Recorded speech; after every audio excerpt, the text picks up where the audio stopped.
Грузия. Страна, расположенная на Кавказе, на перекрестке Азии и Европы.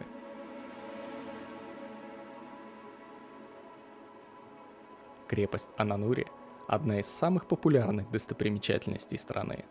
Этот замковый комплекс находится на живописном берегу Жинвальского водохранилища и реки Арагви, что примерно в 70 километрах от столицы Грузии – Тбилиси. В прошлом через Тбилиси пролегал Великий Шелковый путь – древняя сеть торговых путей, соединяющих Восток и Запад. В результате через эти земли прошло множество представителей разных народов, культур и языков, что оставило свой отпечаток на местной архитектуре.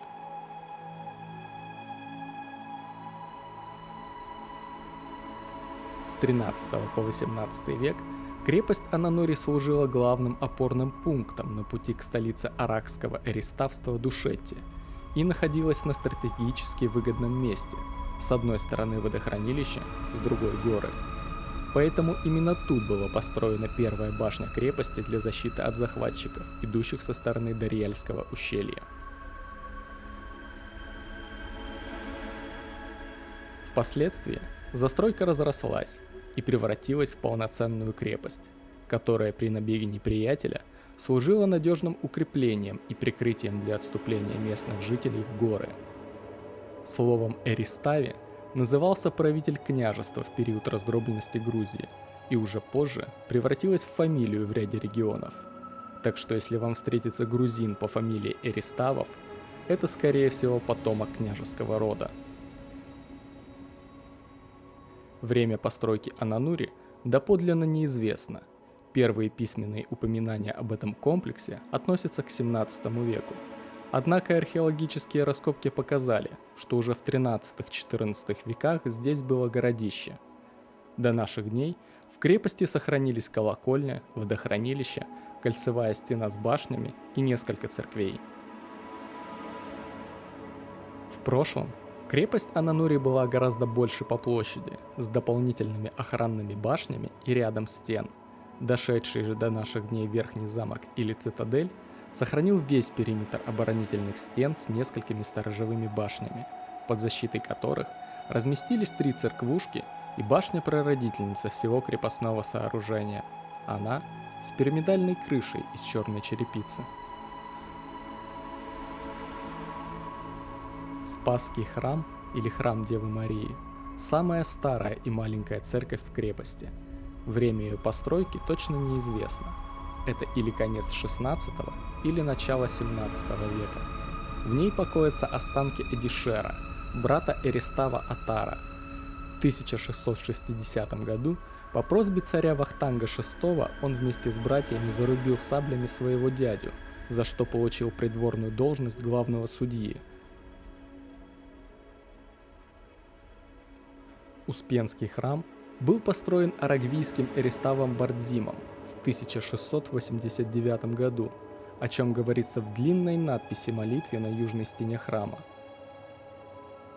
Он является редчайшим случаем храма, построенного в 17 веке с дизайном в духе 13-го.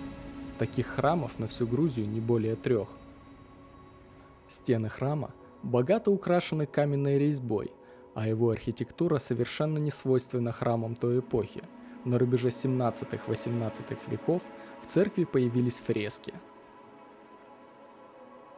Она была расписана почти полностью, но в 18 веке захватившие крепость в составе войск Шанша-Лезгины устроили в церкви пожар и изрезали фрески. До наших дней сохранилась сцена страшного суда на южной стене, Святой Георгий на северной и ассирийские отцы на колоннах храма, пришедших когда-то в Грузию из Сирии и принесших в страну монашество.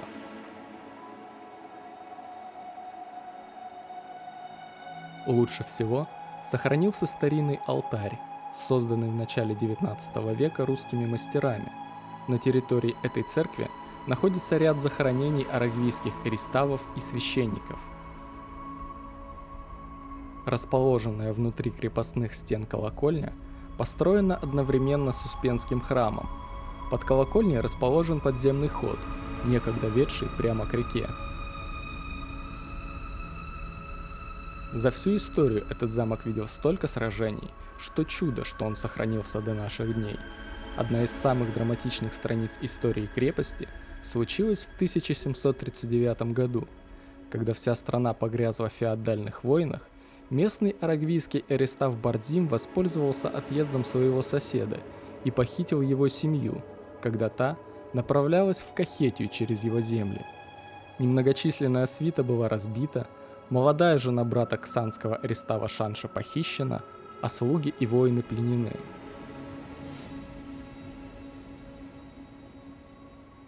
Брату Шанша удалось сбежать, однако его семья и слуги были проданы персам в качестве дорогостоящих заложников и рабов. Вернувшись из России, Шанша собрал войско и повел его на осаду Ананури. Вокруг надежно укрепленной пушками крепости образовалась еще одна стена из тел осаждавших. Продолжавшаяся многонедельная осада не приносила результатов, пока войски Шанши не додумались разрушить подземный водопровод крепости, лишив обороняющихся питьевой воды. Вскоре в крепости началась жажда, а вместе с ней и переговоры. В случае сдачи Шанши пообещал пощаду арагвийцам, и Бардзим поверил, но не поверил его сын, Утрут, и заперся в башне. Когда ворота крепости были открыты, ксанцы забыли о данных обещаниях, и все защитники крепости были перебиты, а их церкви осквернены. А вот Утрута из башни достать не смогли. Вход в нее находился на уровне второго этажа, и ни один таран нельзя было туда поднять. Тогда входы замуровали, а башню подожгли. Размуровали ее только через 200 лет, во время реконструкции замка. По одной из легенд, после этих событий род ксанских Эриставов был проклят за клятвопреступничество и святотатство. 4 года спустя местные крестьяне восстали и убили своего жестокого сюзерена аракского Эристава Бежана. Вскоре после этого царь Теймураз II упразднил эриставство и сам завладел крепостью. Впоследствии грузинские цари сделали ее своей военной базой, а в 1795 году, когда персы сожгли и разорили Тбилиси, сюда бежал царь Ираклий II и жители города. В XIX веке, когда Грузия присоединилась к Российской империи, в замке обосновался русский гарнизон, охранявший дорогу, связывающий эти страны и следивший за порядком на подконтрольной территории. В 1812 году восставшие горцы попытались вернуть себе крепость, но подоспевшее из Тбилиси подкрепление жестоко расправилось с мятежниками. Обитавшие еще какое-то время в Анануре российские военные планировали построить здесь военный городок, но в итоге ничего не вышло. Впоследствии они перебрались в новый лагерь и оставили крепость заброшенной.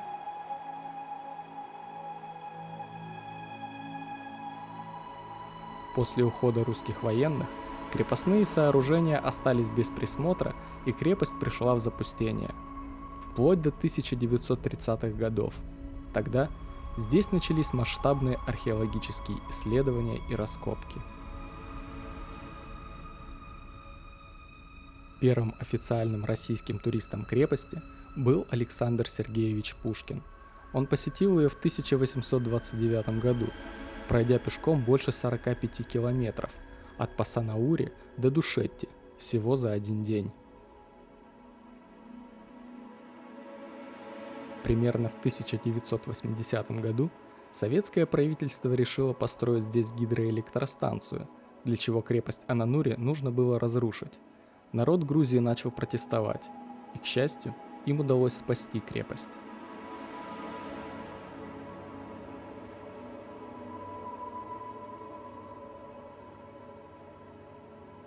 С 2012 года крепость Ананури находится на рассмотрении на включении в список всемирного наследия ЮНЕСКО. Стоит надеяться, что он будет оставаться в таком хорошем состоянии еще долгое время, и туристы со всего мира смогут посетить его и ощутить уникальное сочетание красивой природы и древней истории.